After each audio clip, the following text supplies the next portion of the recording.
Welcome everyone to Ignite CDA's April board meeting. If we'd all please stand for the Pledge of Allegiance.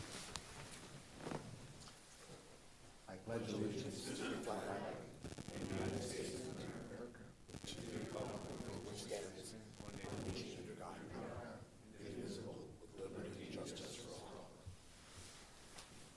Thank you. It's time for public comment. Any public comment, please come forward. Well, seeing none then, I will entertain a motion for the consent calendar. I move we accept the consent calendar with the approval of the board meeting minutes for the March 7th board meeting, approval of payables, and also approval of the district monthly financial statements. Second. Any further comment or suggestions or corrections? All in favor, say aye. Aye. Are you up there, Brad? I'm here. Can you hear me? Yeah, we can hear you. Okay. Any opposed? Motion carries. Thanks. Next, we'll have a presentation from the Museum of North Idaho. Please come forward. Hi. Please give your name and your rank at the museum. I am Britt Thurman, the new executive director of the Museum of North Idaho, and I'm going to see if I can get my presentation up.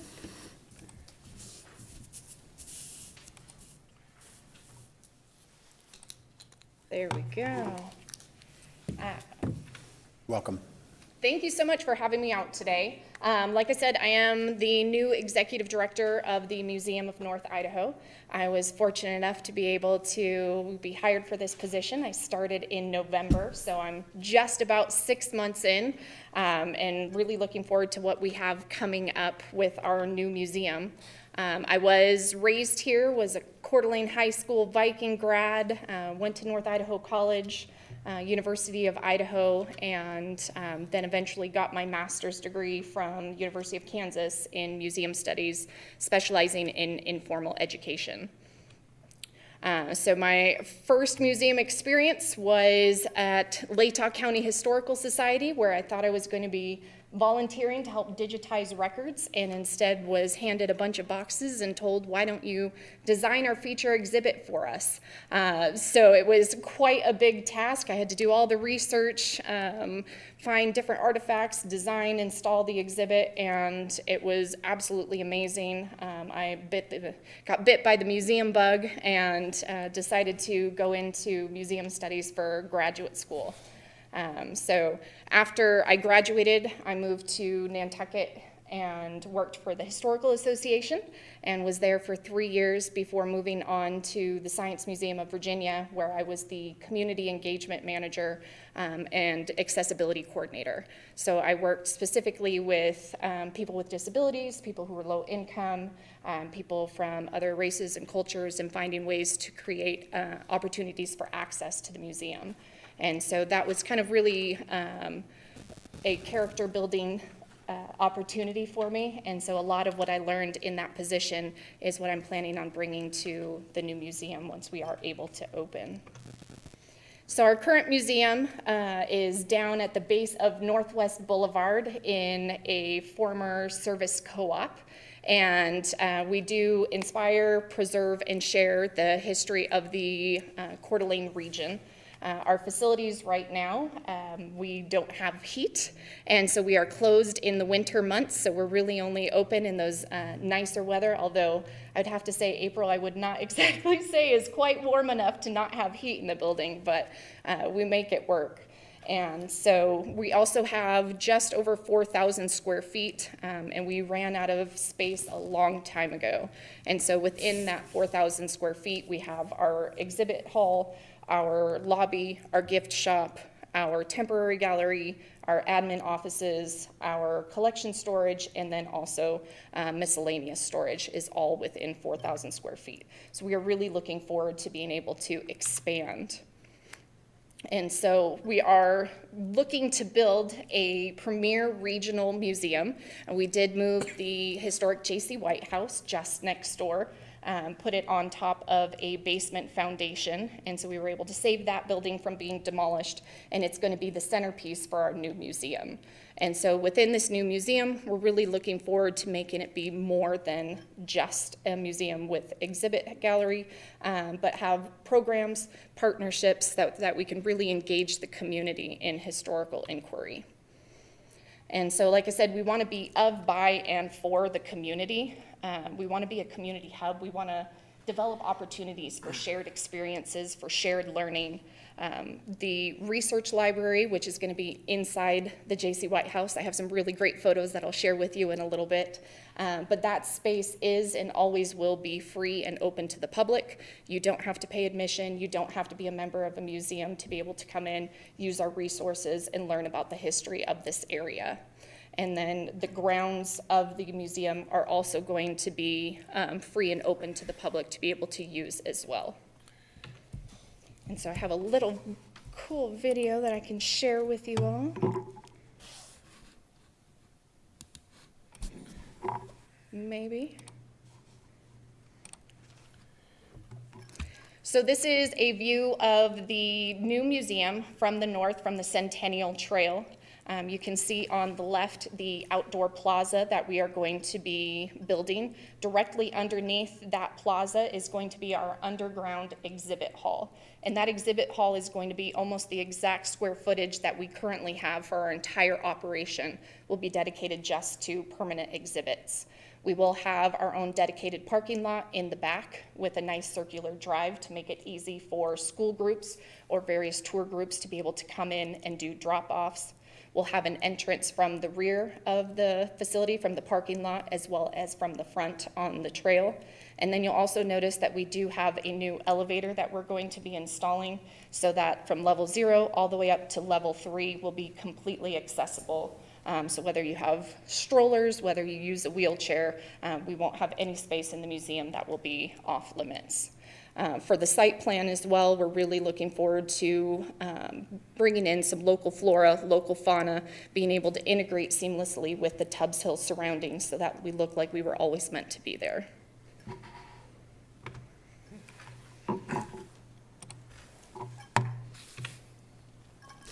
So you can see the historic J.C. White House is currently sitting on an existing lower level that we built. For our next phase of construction, we are going to be excavating to build that underground exhibit hall, which is just shy of 4,000 square feet. And inside the White House is where we're going to have our gift shop and lobby, our research library, our conference room, and then staff offices. And so this is probably my favorite view of what we have planned. They took off the north section of the new facility, and so you can kind of see how all of the spaces work together. The existing underground basement, we're going to be knocking out that wall to build the east wing, and we're also going to be digging that down 4 feet further so that we have 12 feet of ceiling height, which is going to allow us to bring in larger artifacts that we've only been able to have in storage. We're going to be able to have those out so the public will be able to learn about them as well. And you'll notice that we do have a ramp that's going to be going down into that space. So again, if you use a wheelchair, if you have strollers, if you just don't like stairs, we're going to be creating better opportunities to be able to access that space. So this is the floor plan for level 1, which is the lobby and the gift shop. We are going to be creating an entrance on the side through the outdoor plaza. And that outdoor plaza is going to be a really nice multi-use space. So school groups that are needing a place to have lunch, or guests coming to the museum, or people just walking by on the trails can utilize that space as well to kind of just relax and enjoy the nature that's around them. We'll also have some really nice interpretive elements out as well, so that we can showcase more of what this area's history is all about.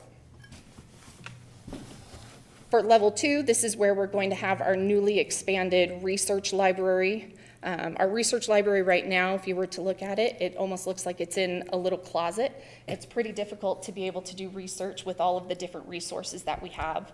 We have about 36,000 historical photos. and we do have them digitized, but right now they're only on one computer. And that one computer is what the volunteers use, is what the staff uses if they need to do research. So it makes it really difficult. So with this new expanded space, we're going to be able to have a computer station, computer lab with multiple computers.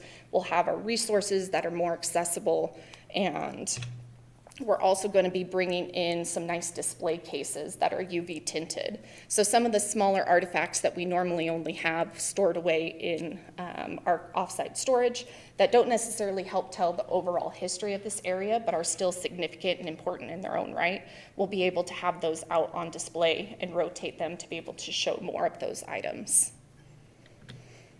And in addition to the space, we are going to have a new conference room, which is pretty exciting for us. We won't have to go elsewhere to do our internal meetings. We'll have a space where we can do that. And we'll also be able to use the space for small programs or for other smaller nonprofits or organizations in the community that need a space to meet. We'll be able to rent that out to them as well. For the third floor, this will be accessible by elevator, but it won't be a public space. It's going to be our admin office suite and then our break room. So where volunteers, where staff are able to utilize that space. And then level 0 is probably going to be the highest trafficked area. This is where all of the interpretation is going to take place. So you can see over on the right in the green space, that's our new exhibit gallery. And so that's almost 4,000 square feet that we're going to be able to bring in all new exhibits. Over on the left, we're going to have a temporary gallery that's about 700 square feet. That's going to allow us to bring in new exhibits that are externally produced or be able to produce larger exhibits ourselves. And then what I'm most excited about is the new archival space. And we're going to be able to have a fireproof door, a fire suppression system, climate control for both temperature and humidity. So those 36,000 photos that I said we have, all of our historical documents will be able to be very well protected in this nice new archive room.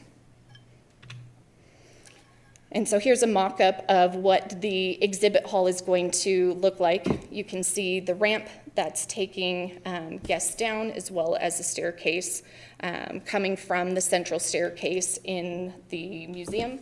When you get off the staircase, you'll be able to kind of see an overlook of the entire exhibit gallery and kind of an impressive view of what we're trying to create of the history of this area. And then there's the gallery space. We are already looking at 2 exhibits that we're going to be scheduling to have in that space that are produced by Smithsonian. And so these are opportunities that were previously not available to us because we lacked the space to do it. But now that we have this new gallery, we'll be able to bring in more of these really great productions so that the community will be able to enjoy these here in Coeur d'Alene and not have to go to larger cities in order to enjoy them. So here's the outdoor plaza that I was mentioning before. That'll be multi-use space. In addition to school groups, we might be able to have programs, outdoor programs here, some small concerts or lectures, and we can also rent this space out for individuals who need a space as well. And then for our overall site plan, we're really excited to be able to move the Big Hink Cabin and our outhouse, which are currently on the North Idaho College campus. We're going to be taking those, putting those on the same site as the museum so that we can create this whole historical campus and be able to do more interpretation. Right now, they're kind of tucked away and not utilized as often by the public, and so we're really excited to be able to create some more engagement opportunities. So all of our exhibits, we're going to be theming around the concept of water. Coeur d'Alene, specifically North Idaho, is connected by a series of lakes, rivers, and then the aquifer that have determined the people who settled here, the industries that settled here, and it determines our past, our present, and what we're going to be doing with our future. And so we're going to be kind of combining everything with that lens. Our exhibits as well, in addition to having the museum be physically accessible, we're really looking at creating interactive, engaging exhibits. So no matter what your age, what your background, what your ability is, you'll be able to interact and have an engaging takeaway. So our first exhibit is going to be our Lake Coeur d'Alene experience, which is going to have a lot of great technology embed with it. So you can take your smartphone, you can take your tablet to be able to interact with the exhibit to learn more about the events and the history of the lake. The augmented reality canoe ride. You'll get to sit on the back of a canoe, feel like you're being rowed by one of the tribal elders as you learn about the Coeur d'Alene origin stories. Learning about the importance of the Rathdrum Aquifer, as well as the geology that made up this area and why this area is unique. Steamboat history, you can take the wheel of a recreation steamboat wheel to engage and learn more about the history on Lake Coeur d'Alene. Our two immersive experiences are our fire lookout and then our mine shaft, where we'll be building these items. So instead of just looking at the history as photos and text on a wall, you'll actually be able to feel like you're a part of the history to have that deeper connection with it. And then also you can see a drone in the one photo. We'll be looking at the change over time for these industries and kind of where they are today as well. So all of this started in about 2019 when we were moving the J.C. White House. We had a goal of $475,000 to be able to save that property, move it through downtown onto its location. Obviously, the house is over there right now, so we were successful in meeting that goal. We had a great building fund that we had started before that we were able to utilize and then bring in donations as well to round out that $475,000 that was needed. And then last year, our goal was to raise $600,000, and then the pandemic hit, and we didn't know how that was going to be affecting our capital campaign.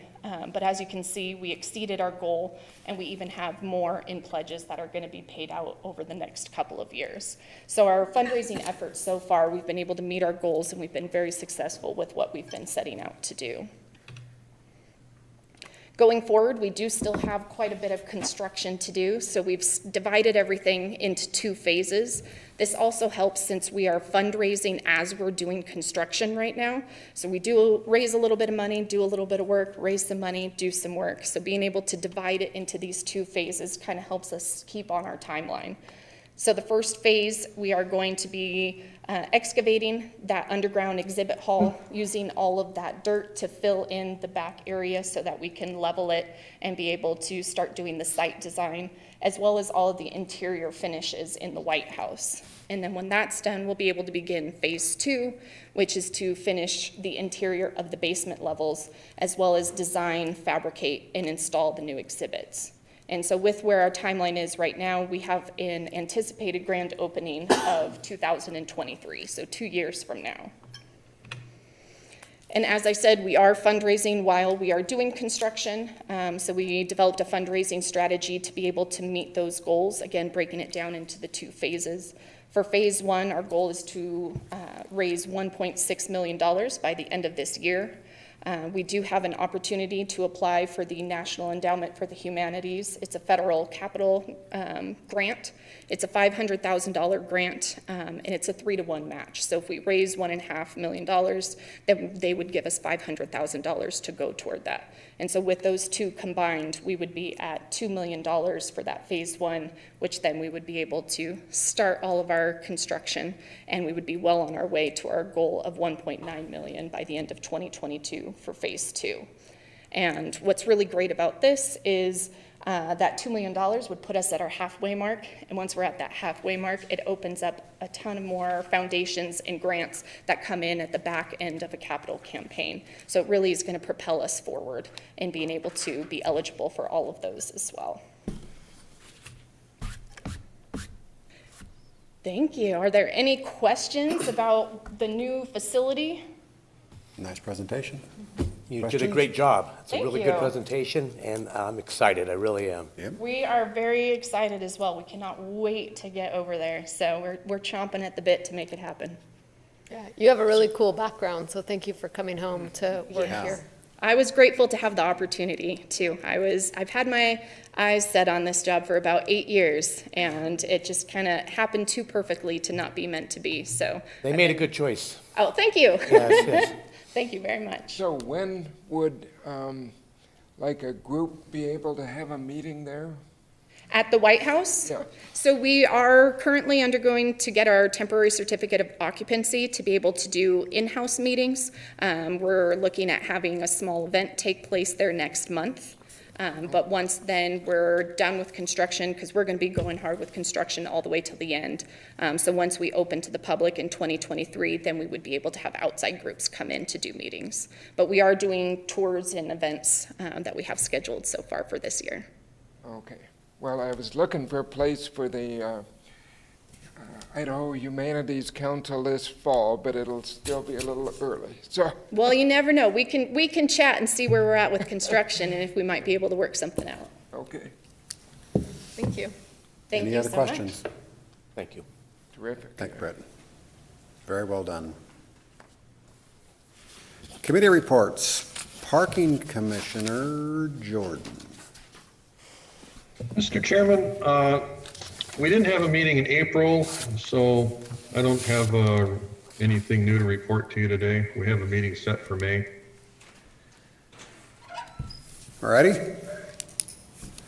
Thanks. How about the Atlas Project RFP? Thank you, Mr. Chairman. Phil, could you put up that slide? Yeah. Hopefully I won't get in trouble here.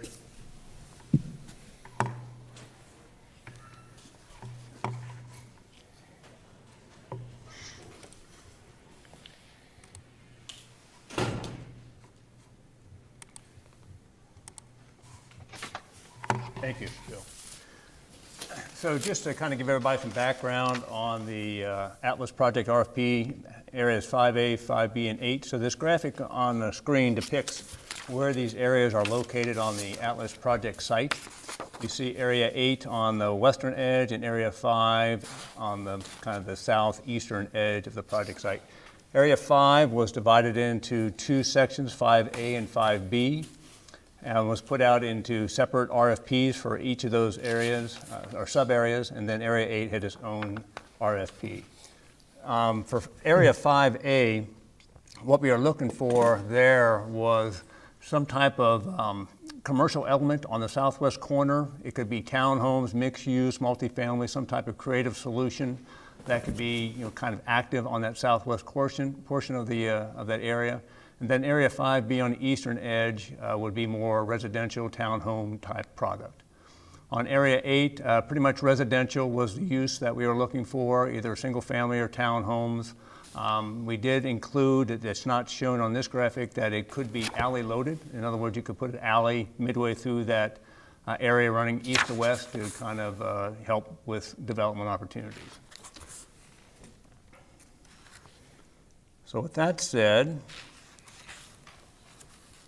on April 15th, the Atlas Project RFP Review and Scoring Committee met to review and score proposals submitted for the RFPs for areas 5A, 5B, and 8. The committee membership is comprised of the following individuals. From the City of Coeur d'Alene, we have Councilwoman Wood, Troy Tymason, and Hillary Anderson. From Ignite CDA, we have Olivia Metz, Brennan Mandel, Tony Burns, and Danielle Quaid. From Welch Comer, we have Phil Boyd, and from Heartland Consulting, we have Ben Wharton and Matt Anderson. As for proposals, the following proposals were received by development team. So for Area 5A, we had Active West Builders submit a proposal, and their proposed purchase offer for 5A was $980,000. They were looking at townhomes with a small commercial footprint.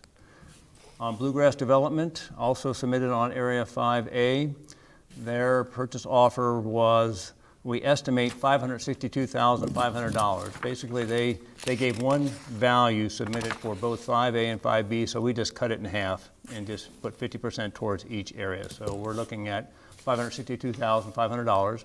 They were proposing about 5,000 square feet of commercial on that development site with 24 apartments on the second floor. For Area 5B, we had Active West Builders submit a proposed offer for townhomes for $840,000. Also for Area 5B, we have Bluegrass Development, proposed purchase offer, once again, $562,500, enabled for townhomes. And John and Ann Butler, proposed purchase offer of $1,650,000 for also townhomes on Area 5B. And for Area 8, we only received one proposal. This was from John and Ann Butler. This would be single-family residence in townhomes and a proposed purchase offer of $3,450,000.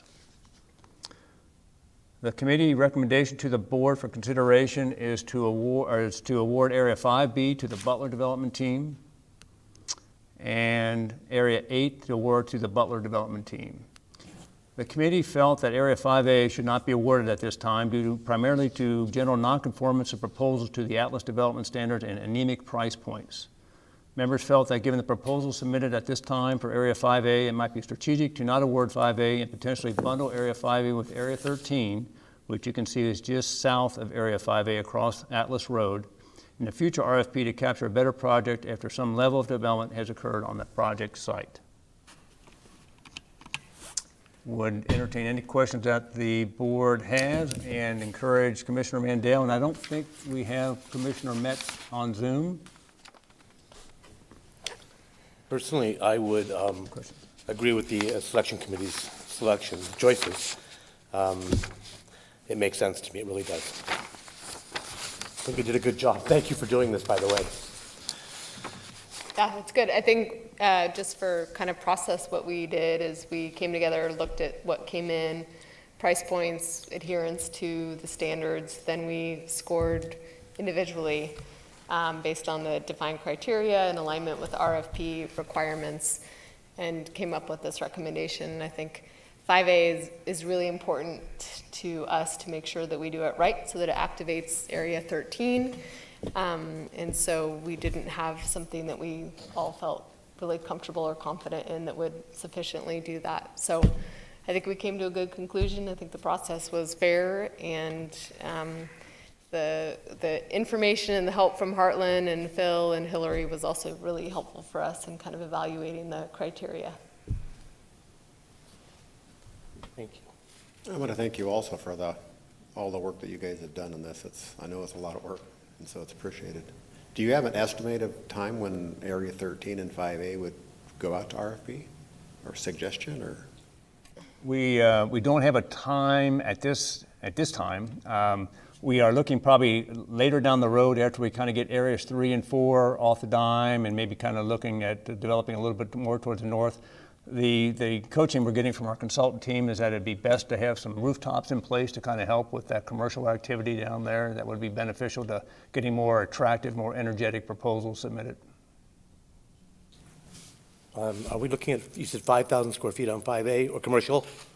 That's what. That's what you're going to hold firm to, pretty much. Well, the development standards call for, pull that up here.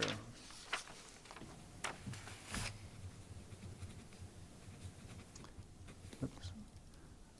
The development standards call for a minimum of 1,500 square feet of retail or restaurant on the southwest corner, or 1,000 square feet of interior with a minimum of 500 square feet on exterior private plaza. So what the Bluegrass proposal was substantially more than what the development standards require.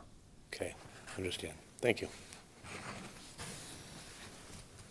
Any other questions, comments? I move that we accept the recommendation of the committee to start the process for 5B and Area 8. I'll second that. Moved and seconded. Any further discussion? Being awful quiet, Brad. I'm waiting for you to ask how we vote. All in favor? Aye. Aye. All opposed? Motion carries. Thanks. Thank you, Mr. Chairman. Tony, are we doing now that we understand that Area 8 is one purchaser, are we going to continue to do that as a different process than what we've done in the past, or are we going to go basically the same process we've used in the past? That will be up to the board on each of these RFPs that are issued. So if we're going to be looking to move forward on areas 3 and 4 next, we can talk to the board to see what your preference is for offering. We could just do it all in one, or we can continue with the 4-lot minimum type approach, or 6 lots, or whatever the board wants to do. We didn't get a lot of energy around the smaller lot offerings. We did have some folks that were interested, but for certain reasons, they did not submit proposals. But it was not an overwhelming response that we saw just by questions, Q&A to the consultant team. So we're not quite sure what the appetite is out there for the small offerings. And this kind of plays into the market that we're in. People are strung out, their subs are busy. We just don't know all the manifestations of that, but we didn't see a lot of interest. Were we not going to do a different process on the A&E and EDA process also? If they did go forward with the smaller lots, we would have a reduced form DDA that they would deal with. We wouldn't go through the A&E. But with this offering here for Area 8 with the Butlers, we will do the full. Same process as full before? deal, yeah. Okay. I wasn't sure if we were going to try to streamline it or do something a little different, because we kind of talked about that. But with one buyer, it probably makes no difference to just do it the same way. You guys are really good at it, so you don't, why change something? We're well versed, yes. Well, and Butler has some experience with our DDA also, so that should be helpful. Yeah, that's always nice. Next up is the executive director's report. Thank you, Mr. Chairman. So first up is Resolution 21-02, which is authorization to transfer land in the Atlas project. Basically, we need this authorization. We are looking to move forward and close on Area 6, which you see depicted on the screen is the far eastern area that we have. The developer is ready to close, and we just need to get this authorization from the board to satisfy title company requirements to move forward. I would just add that the resolution only authorizes us to transfer property and for the chair, vice chair, and Tony to sign documents related thereto pursuant to a DDA. So you would have to approve a DDA before we would have authority to move forward with a property transfer. So it's not going to be property you're not aware of that we're transferring away, I guess. We see it right there, Daniel. Thanks. So moved to start the transfer process. Second? Moved and seconded. Further discussion? Roll call? Armin, Yes. Widmeyer. I don't think Yes. He is there, okay. Jordan, Yes. Metz, Hoskins, Yes. Chapkus, Yes. Mandel, Yes. English. Yes. Motion carries. Next, Mr. Chairman, I'd like to bring up Phil Boyd to give us an update on the Atlas project. You'll be pleased to know this will be a very short update. I'm going to cover the Phase 1 infrastructure, just give you a status report where we're at there, the Phase 2 design and plating, talk a little bit about the Vista West Side infrastructure, and then the raised intersections and shared use path contract amendments that you guys have a memo on. So the Phase 1 infrastructure, I'm going to kick forward here just to remind you guys, this is the Phase 1 infrastructure area. And currently, La Riviere is finishing base road grading. They should be complete on Friday. Curb and sidewalk and base rock for the road will take most of May. As Tony alluded to, in the current construction market, the paving dates are very precious. And I think I told the board last month that the sewer issues to the west disrupted our schedule. We were scheduled to pave May 14th. And we essentially got pushed off a month. But that's where we're headed, and La Riviere is pointed in that direction. On the Phase 2, and you can see the illustration here, Tony was just talking about 5A and 5B, and that's Phase 2A and Phase 2B. The reason it's split up into these areas is this Phase 2A is the one we need to plat immediately. because if we're going to sell that piece of property to Butler, it's got to be in a condition, or we'll be working with him on doing that. So we're working on the infrastructure design for all the roads that you see in here. So those are moving forward. Tony and I have talked a little bit about, originally, Phase 2B was this whole area here, and in theory, that plat could lag for that. But based on the current market, there may be some wisdom in taking this bottom half of Phase 2B and including it in our next final plat. So in the next final plat, if Butler is able, still wants to put an alley through here, this would get replatted with an alley. Because remember, it's been final platted. So we would replat that with an alley, plat this area with the lot configuration that Butler proposes. This would probably be left as one big lot. And then we would plat these areas in a lot configuration that we think is most marketable and most desirable for that, that neighborhood, stretch of the neighborhood there. And then these would be future platted once we resolve the Mount Hink challenges and earthwork challenges up there.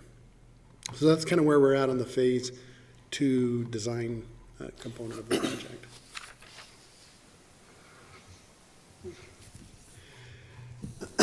This is a zoomed-in area of the northwest corner of the site. So this is the Southeast and Atlas roundabout here.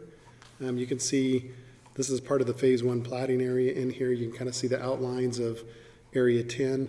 And what I'm attempting to show you here, there was a Vista contract that we brought forward that would involve expending an additional $26,000. And just to refresh everybody's memory, kind of how the Vista contracts work is, there's a certain amount the developer pays up front when you bring service into the site, and then as you sell lots, Vista repays you for your upfront cost. And that's part of their Public Utility Commission requirements. When we were moving through the project, we knew we were going to serve from the west side, but we weren't exactly sure how we were going to serve from the west side because this was still a little bit in flux, primarily the triangle piece. So we didn't want to get too far down the road with that. We didn't know exactly what was going to happen with Area 10 as well. So currently, where these black lines show is where the Avista line crosses. And it comes across here, there's a pole, and then there's an anchor guy that hangs back here. And you can see that that is a future parking area here. This site is going to get heavily regraded in here to make a connection to Jammer Lane. So that configuration does not really work there. In addition, so that doesn't, it won't stay there. So we looked at rerouting it on aerial lines in this direction. So we would just take these lines, or Avista would take these lines, point them back this way, put a power pole here, and that would be it's called a dip pole, where we would go from above ground to underground, and we would run an underground line here and get in to connect our distribution network here. There's a big retaining wall here, and it's kind of the chicken and the egg thing. We need to go put this line in now, but this developer isn't going to come and build his retaining wall until later, so we would bury the line, and then he would come dig up the area just in front of it to put his retaining wall in. So now he would be futzing with this line. So that wasn't a really good idea. So we worked with Avista, who's been great to work with, and looked at this option. The option here, option 1, is about a $21,000 option. Option 2 is to come over here and simply bore underneath the roadway here and make our connection, our west connection here. It's a $26,000 option. For the pain and suffering of avoiding this, our recommendation is to move forward with that direction. And so we've advanced that. I think Tony has that contract in his wheelhouse right now. But Tony wanted me to bring it forward and give the board an explanation. This is what the Avista drawings generally look like. And you can see their power grid network up here. Here's the line I was talking about that would go away. Here's what it looks like in a street view. So that's the line that would no longer be used. And we would go underground at this point. Okay, keep moving forward. You guys had this in a memo. The board authorized moving forward, or authorized funding for these 4 intersections in here, doing raised intersections on them. And kind of the way we progress through these things is we bring the idea forward to the board with the project costs. If the board says no, and it just goes away. If the board says yes, we start moving forward, developing our amendment and start working on La Riviere's amendment as well. So there's $167,000 that was budgeted for that project. There was $183,000 funded that the board approved for this shared use path, moving it from its current configuration on Atlas Road over to, we'll call it the back lot line, the west lot line. So now it's a safer route for people to get to the park, and it allows us to put 18 diagonal parking spaces on Atlas Road, which we're all aware of kind of the parking premium on there. So for the board's consideration today is approving our contract amendment 21. So we do the design and work on the construction phase amendment, and then authorizing Chairman Hoskins to execute La Riviere change orders up to $310,670, and the sum of those two numbers equals the sum of that number and that number. And the reason we want to do this, or we're proposing to do it this way, is because it allows us to keep going with La Riviere, because we can finish up stuff here in a couple of weeks and get La Riviere going on it right away, and so we don't have to wait to the next board meeting to bring back a contract amendment, a change order to them. We'll negotiate it with them, present it to Tony, work through the numbers with Tony and Chairman Hoskins, or whoever the board appoints. I assume it would be Chairman Hoskins, and then if it's acceptable, we'd still be within the budget number the board originally proposed, but we would be able to keep La Riviere moving on it so we don't delay. So that is the last thing that I have for the board's consideration.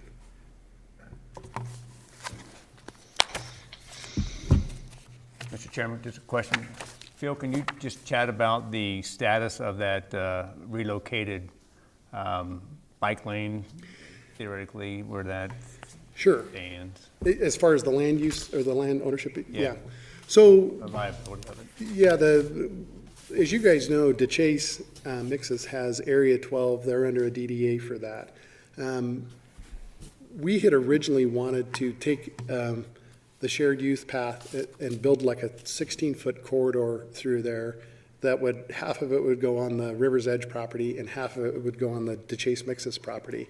Because that allows us to put a 12-foot path through there, a little bit of landscaping on each side, very nice corridor, feels good, nice thing. The property owner, the River's Edge property owner, didn't want to work with us on that.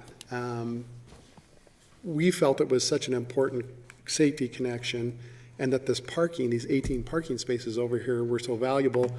We asked Tony, and I think we brought it to the board, should we keep moving forward with this and perhaps just put it on the Area 12 parcel? So we did that, looked at how it might fit in here with their parking, and we figured out how to wedge a 10-foot path in there, which isn't great, but it has a 10-foot path and a little bit of a buffer strip until you get to this parking area here. We floated that to DeChase and said, would you guys consider this? Because if we get to do that, if we get to put it here, we'll put 18 parking spaces in front of your property, which was great. They loved that idea. They're still in this DDA mode where the deal is not cemented with them yet. And so we started working through an easement process with them, which is a little bit cumbersome. And I don't know why it took me this long, but earlier this week it dawned on me that when we plat areas 5A, 5B, Area 8, and 3 and 4, we should just replat this and create a public track through here. Because now it's a public piece of property, and we get rid of the easement and the the challenge with doing that. So I talked to Danielle and Tony about that, and they both thought that was a pretty good approach to it.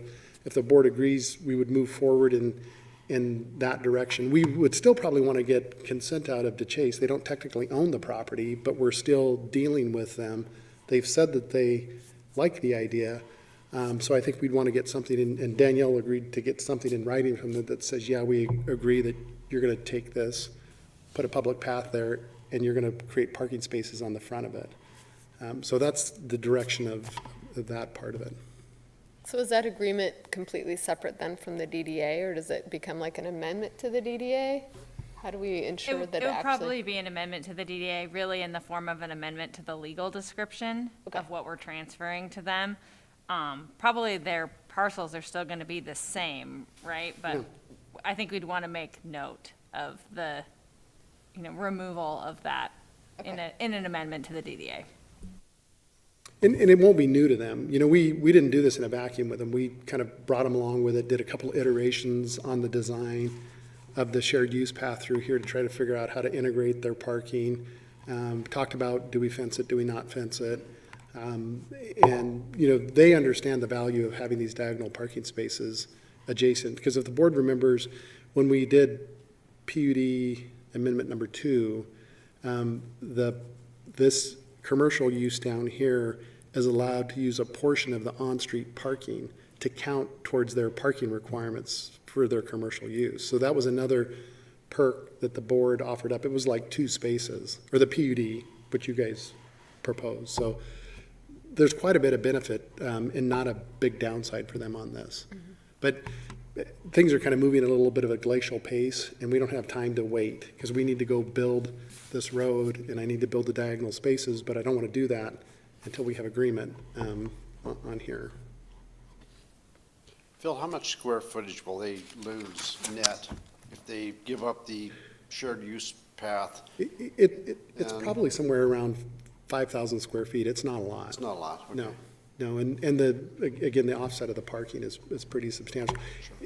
I will say from a shared use path, it's not, I won't claim it to be our best shared use path design ever, because it is so narrow. It still will be safe, which is kind of priority 1. If it were really cool and looked great, that would be nice too. But if we can't accomplish that, at least we'll get the safety component. I have not completely lost faith on the property owner to the west. So we'll go back and try to fish in that stream again and see if we can get him to bite on it. Because it's got a ton of community value, and his product is set back. So there's kind of a big vacant space there that we could improve upon. It wouldn't cost him anything because we've budgeted for it here, wherever it goes. And so I have not lost all hope on it. But we still need to move forward on it, I think. And this is a pretty good path, I believe. Okay. So, Mr. Chairman, we're looking for a motion to agree to the contract amendments for Welchcomer and Le Riviere as Mr. Boyd just articulated.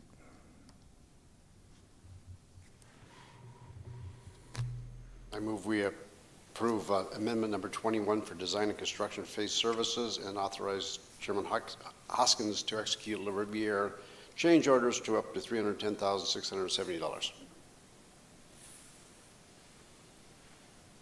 Was there a third part of that? Okay. Second. Moved and seconded. Further discussion? Just a question, that path, that sounds a little, like you say, a little slim.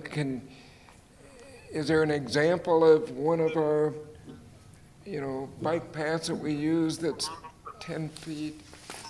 Like, what is the Centennial Trail? It's kind of the most common. Yeah, the Centennial Trail in portions, like the Prairie Trail, kind of right around on the other end of this, it's in the 15-foot range. It's very wide. And we spent a fair amount of time on this with Chris Bosley and Monty McCulley, kind of talking through the city engineer and the trails coordinator, works for Bill, and Bill Greenwood, kind of talking through the merits of it. And are we building something that just isn't that functional? And I think at the end of the day, what our conclusion was is the safety is worth even having a narrow path, because it's not going to be a super high volume path. Yeah. But it's a relatively short distance, so. And it won't feel tight because the property, the parking lot to the west is open, so you won't feel like you're in a corridor. Yeah. But it will be 10 feet, so you'll have to be aware when you're doing the passing thing. But it's not a gigantic volume, and like I said, I'm not completely giving up on the property owner to the west.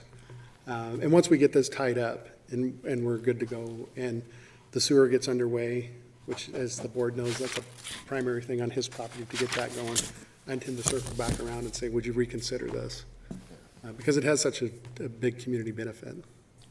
And it probably justifies the trade-off, so, to have it. Any further discussion? All in favor, say aye. Aye. Aye. Aye. Opposed? Motion carries. That's all I have, Chairman Hoskins. Thanks, Bill. Okay, thank you. That's all I have, Mr. Chairman. It's time for board commissioner comments. Any comments from a commissioner? We'll entertain a motion to adjourn then. So move. Second. Wow. All in favor? Aye. We're adjourned. Thanks, Steve and Brad, for joining us digitally. It's nice to see you all digitally. See you later. That's a wrap, Jep.